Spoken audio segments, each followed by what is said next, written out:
If you just tuned in, we are live in the studio with Vienna Teng and Alex Wong.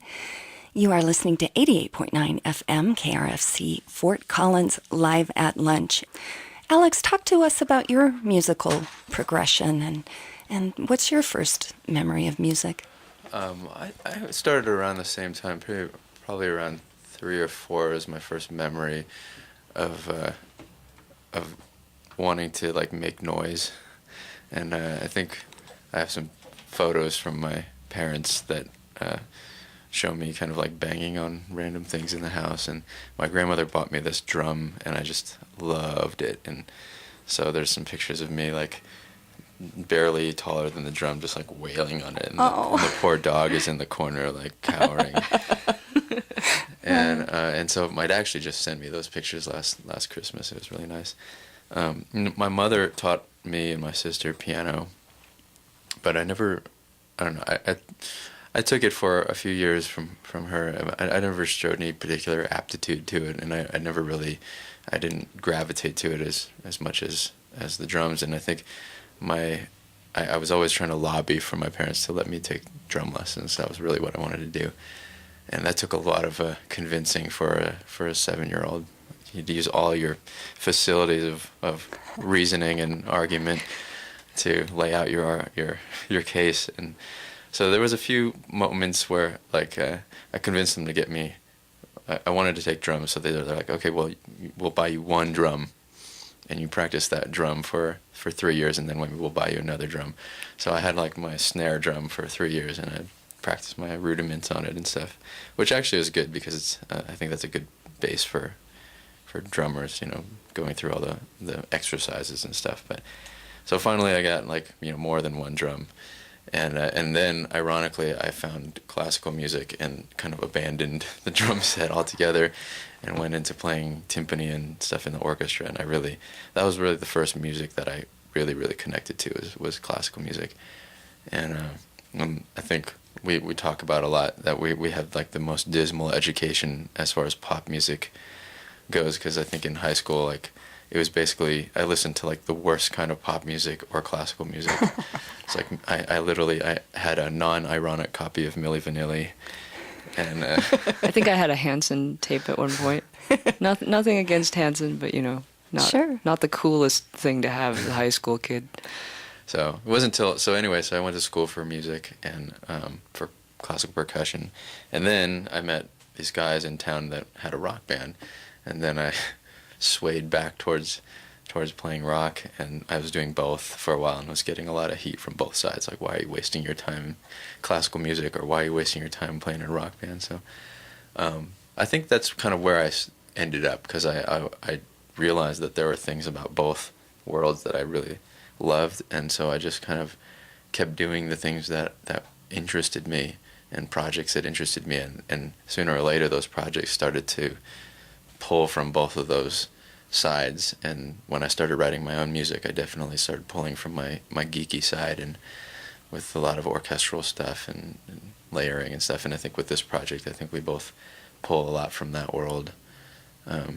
So were you also the vocalist with your band? How did you find your voice? My first band, I was just a drummer, and I was not the writer. And so that was a good education as far as, that was actually the first and only band that was with like a major label. Like, we got signed to Epic like right out of when I left college, like after graduating. And so I kind of just went on this ride for a couple of years and just sort of learned about what is now completely irrelevant in the music industry, about how like the big labels work and stuff, and how to spend $200,000 and make a record and stuff that just doesn't make any sense anymore.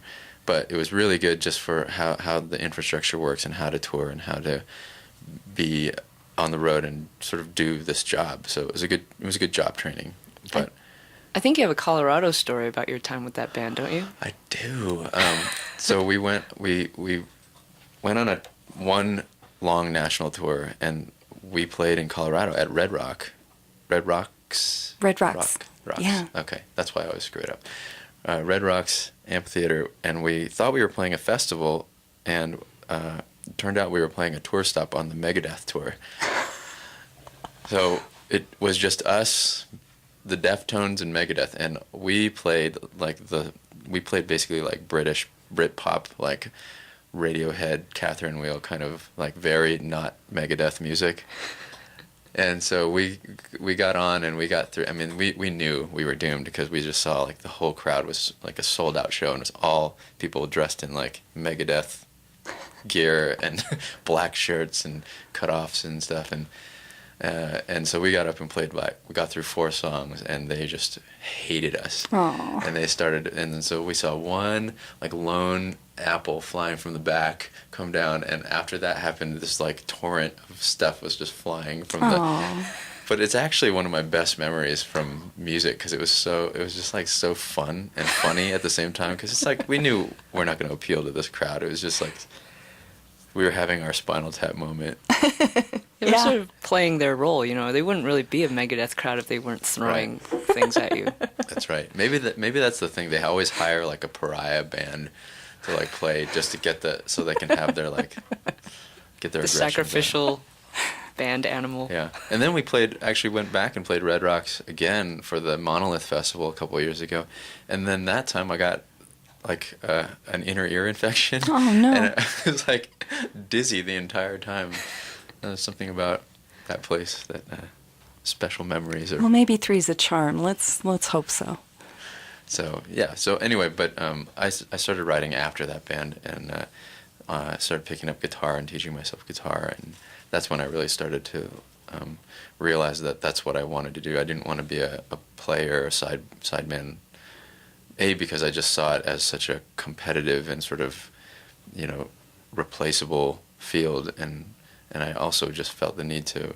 I felt like with music, I wanted to say something and create sort of a world of my own, and a style and stuff like that. And so I started doing that for, I guess, maybe 8 or 9 years ago. And your harmonies are incredible. How did you pick that up? Were you in choir? Were you in a group? No, actually, I think I'm a horrible singer. Not true. No, you're not. Not true. But it's the thing that I wasn't begging for compliments anyway.